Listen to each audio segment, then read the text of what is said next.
Yeah! Get up!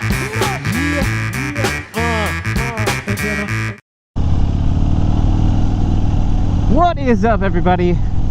It is nearly summertime, which means people all over the country and all over the northern hemisphere, right? I think if you're in the northern hemisphere, you'll be experiencing summer here for the next few months. So yes, it means more riding, likely longer hours for you to get out there while the sun is out, if you prefer to ride when it's nice and sunny. Some of you might prefer to ride when it's darker, when it's not 104 degrees outside. But for me, I like to ride.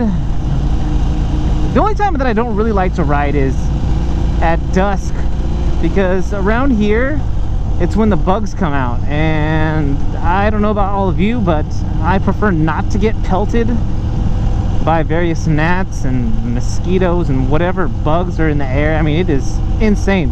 I mean, there's a stretch of Interstate 5, I-5, if you're familiar with it here in California, where, I mean, it's like it's raining. It's like it's raining bugs.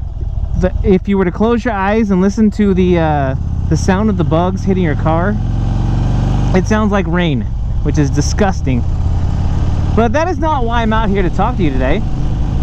It is safety related, which I would say it's unsafe to ride at that time. If you're just getting pelted, and the visibility would become so low because, I mean, your face shield would just be covered in bugs. I can't even imagine riding on that freeway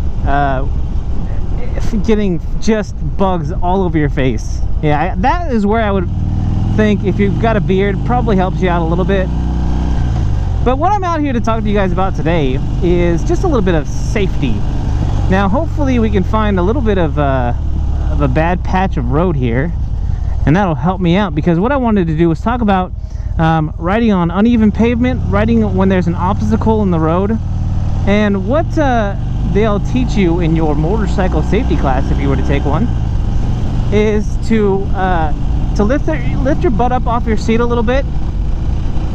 Let your legs take the brunt of the blow instead of your back when you hit an obstacle in the road.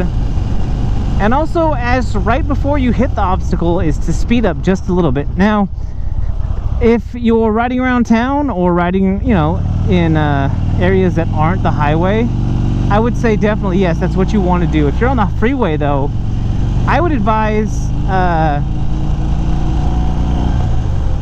because a lot of you will be at maybe top speed, or at a speed where speeding up won't really make that much of a difference. But the last thing you want to do is try to swerve out of the way on the highway. I mean, there's other cars around you that don't know what you're doing maybe, and you know, if you were to be able to swerve out of the way on your motorcycle when there's an object in the road, you know, it's just not a good idea. So this is, again, where you would want to, if you can, in time, get your butt up off the seat so your lower back doesn't take the brunt of the blow. Now here, I know there's a bump here, so I'm just going to lift up, let my legs take the blow, speed up a little bit, and that'll just get you over it faster. And what the speeding up is going to help you do is the quick burst of speed is going to get you up over it quickly, and make it more of a like a nice quick shock instead of a big bump.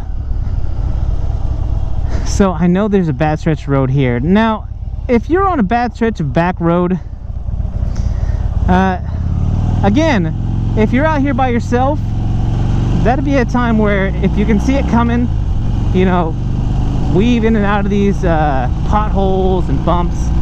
Otherwise, just take it slow. I wouldn't speed through a patch of back road that you're unfamiliar with at speeds that you're not comfortable with maneuvering it at. You know, because there's certain speeds when you're on these back roads where, if you're a guy who likes to open it up a little bit on these back roads, make sure you know where you're going. Make sure you're familiar with the road, because, you know, if And also something that's really common for me out here on these back roads is roadkill, and that can be dangerous as well. I mean, it's just, you could be served as another obstacle, and you could try and get your butt up off the seat to let your legs take the brunt of the blow. If you're like me and you've got forward controls that are really far forward, and my legs are kind of stretched out in front of me, I've had questions about how do you lift up off your seat when you do that.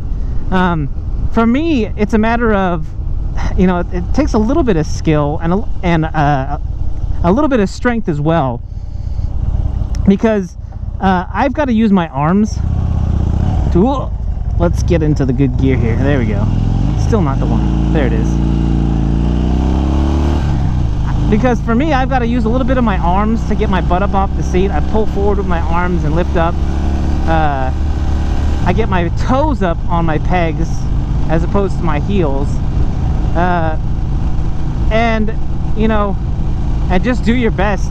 If for some of you older riders, maybe if you don't have the strength to pull yourself forward and get your butt up off, I would say maybe leaning forward so that you're still, when I say lean forward, is to lean forward this way so that you're at least the butt of your, you're getting your butt up underneath it instead of just right on your lower back. Because trust me, I've been on the highway at higher speeds when I've hit a big bump or something in the road, and it's not, even at my age, which I believe when I did it, it was a few years ago, so I was in my mid-30s, and it's no fun. It doesn't matter how old you are. My back was hurting for a couple weeks, and I like to think of myself as being in, you know, fairly decent shape. So even for a guy like me, taking a big bump at higher speeds when you're not expecting it and your lower back's taking the entire brunt of the blow can be bad. So here we go. So that's all I've got for you this afternoon, and hopefully that's helpful to some of you who are newer riders who maybe don't have as much experience riding at higher speeds or riding on back roads. Hopefully some of this information was helpful to you. And if you have any other questions about stuff like this, leave it in the comments. I also have a webpage. You can go to thatoneguymoto.com, and you can write me a message there if you've got a little more to say that you don't necessarily want to put in the comments here on the video. So guys, if you like this video, go ahead and hit the like button, which is the thumbs up down there, and if you're so inclined, hit the subscribe button, which I'll pop up right over here. I'll also throw up some links in this direction, and you guys can go straight to one of my other videos. Guys, if you're riding, be safe, and if you're not riding, get riding. This is That One Guy, and I'm out.